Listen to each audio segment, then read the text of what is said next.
आज मैं आपको ये क्वेश्चन 6 जो है ये एक्सप्लेन करके बताऊंगी। और ये जो क्वेश्चन 6 है क्लास 9 की मैथ्स की एनसीईआरटी बुक चैप्टर का नाम लाइंस एंड एंगल्स, उसी से रिलेटेड ये क्वेश्चन है। और ये जो क्वेश्चन है मैंने मैथ्स की ओसवाल सैम्पल पेपर की बुक से लिया है, क्लास 9 की ओसवाल सैम्पल पेपर की बुक से लिया है। तो क्वेश्चन समझ लेते हैं। क्वेश्चन क्या बोल रहा है, in the given figure P Q parallel R S. देखिए क्या बोल रहा है, ये पी क्यू लाइन है और ये आर और एस, तो ये दोनों लाइन आपस में पैरेलल है। क्वेश्चन बोल रहा है and E F parallel Q S, और ये ई एफ है और ये क्यू एस, तो ये ई एफ और ये क्यू एस, ये दोनों लाइन आपस में पैरेलल है। ठीक है, if P Q S equal to 60, देखिए पी क्यू एस ये एंगल 60 बोल रहा है, then what will be the measure of R F E. यहाँ पे हमें आर एफ ई यानी कि ये एंगल हमें यहाँ पर पता करना है। ठीक है, तो मैंने ये डायग्राम यहाँ पर बना लिया, ये देखिए यहाँ पर। ठीक है, हमें ये एंगल फाइंड करना है आर एफ ई ये, तो यहाँ पे लिख देते हैं हमें क्या फाइंड करना है, आर एफ ई ये हमें पता करना है। और क्वेश्चन में गिवन क्या बोल रहा है, गिवन क्या क्या चीज़ है, गिवन बोल रहा है P Q parallel R S, P Q parallel R S और E F parallel Q S, E F parallel Q S. तो देखिए यहाँ पर ये गिवन जो दिया हुआ है ना, यहाँ पर दो लाइन आपस में पैरेलल बता रहा है, तो ये गिवन है। तो जहाँ पर पैरेलल लाइंस होंगे वहाँ पर आपको अल्टरनेट एंगल, करस्पॉन्डिंग एंगल, आपका करस्पॉन्डिंग एंगल हो गया, अल्टरनेट इंटीरियर एंगल्स हो गया, sum of the consecutive interior angles, कई तरह के एंगल जो है ना इक्वल मिल जाते हैं जहाँ दो लाइन आपस में पैरेलल होते हैं। तो इसकी हेल्प से ही क्वेश्चन जो है हमारा सॉल्व होगा।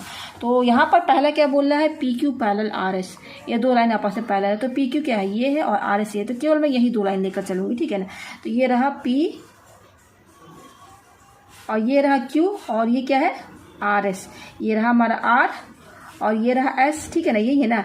अच्छा, और ये यहाँ पर ये जोड़ दीजिए इसको, ये तो ये पी क्यू और आर एस ये मैंने ले लिया। तो भाई लाइन है तो लाइन को तो हम बढ़ा ही सकते हैं ना, आगे तक बढ़ा सकते हैं ना। ये मैंने यहाँ पर इसको बढ़ा दिया। ठीक है, बढ़ा सकते हैं ना, लाइन है ना, तो मैंने इस लाइन को थोड़ा और आगे तक बढ़ा दिया। और ये एंगल जो है 60 दिया हुआ है ऑलरेडी। ठीक है, तो ये दोनों लाइन आपस में पैरेलल है। ठीक है, और ये जो क्यू एस लाइन है, ये दो लाइन ये पैरेलल है, और तीसरा लाइन क्या है, क्यू एस है, भी तो लाइन है। तो ये जो लाइन है ये क्या कर रहा है, दोनों पैरेलल लाइन को कट कर रहा है कि नहीं। तो अगर कोई दो पैरेलल लाइन है और कोई तीसरा लाइन दोनों लाइन को कट करते हुए जा रहा है, तो उस लाइन को ट्रांसवर्सल लाइन बोलेंगे। यानी कि क्यू एस क्या है, ट्रांसवर्सल लाइन हुआ। क्यू एस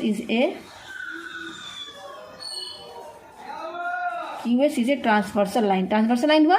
तो आपने पढ़ा होगा प्रॉपर्टी थ्योरम पढ़ा होगा दो पैरेलल लाइन का, कि अगर दो लाइन, जैसे मान लीजिए ये दो लाइन है, आप ये दो लाइन पैरेलल है आपस में, और एक तीसरा लाइन, इन दोनों लाइन को यहाँ पे कट करके जा रहे हैं, तो ये एंगल जिसको कि ये दोनों एंगल अंदर है, जिसको इंटीरियर एंगल बोलेंगे।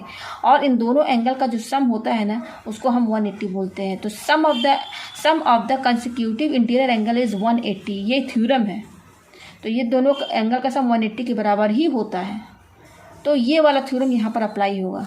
तो सिंपल है, ये दो लाइन है और ये तीसरा लाइन कट कर रहा है। तो अगर हम इस एंगल को, ये देखिए यहाँ पर भी कोई एंगल बन रहा है ना, यहाँ पर अब ये एंगल कितना बन रहा है हमें नहीं पता, हम इसको मान लेते हैं एक्स मान लेते हैं।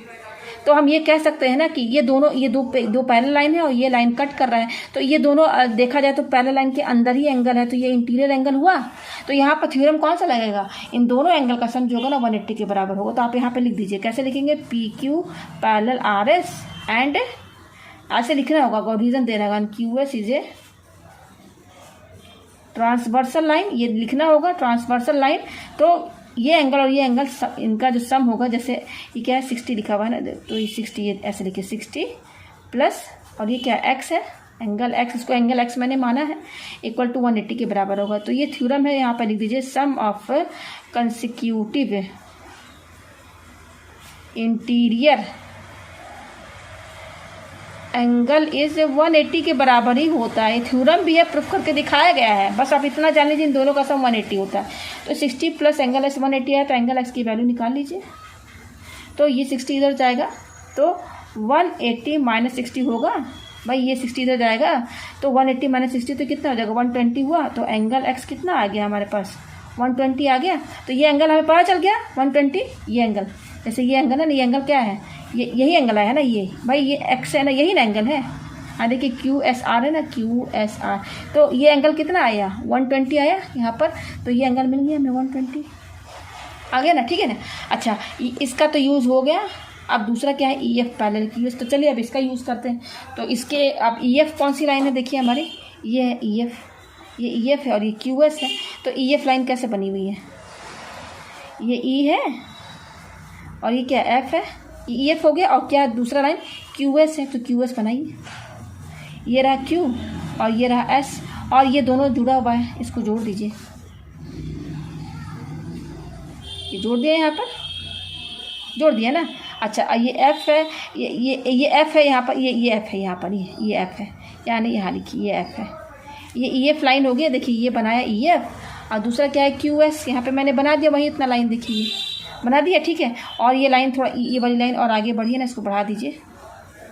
तो यहाँ पर ये पॉइंट जो है आर आ रहा है, समझ में आया ना। ये ई एफ बना दिया, ई F parallel Q S. Question में क्या बोल रहा है, ई एफ पैरेलल क्यू एस ना, यही मैंने लाइन यहाँ पे ली। अच्छा ये एंगल कितना 120 अभी हमने निकाला, तो इसको 120 लिखिए, ठीक है। और ये ई एफ है, हमें ये एंगल फाइंड करना है ना, आर एफ ई, यही तो निकालना है ना ये।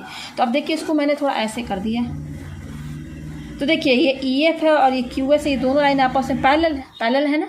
और ये एफ एस, ये देखिए ये एफ है, ये पॉइंट एफ है और ये देखिए एस लिखा हुआ है।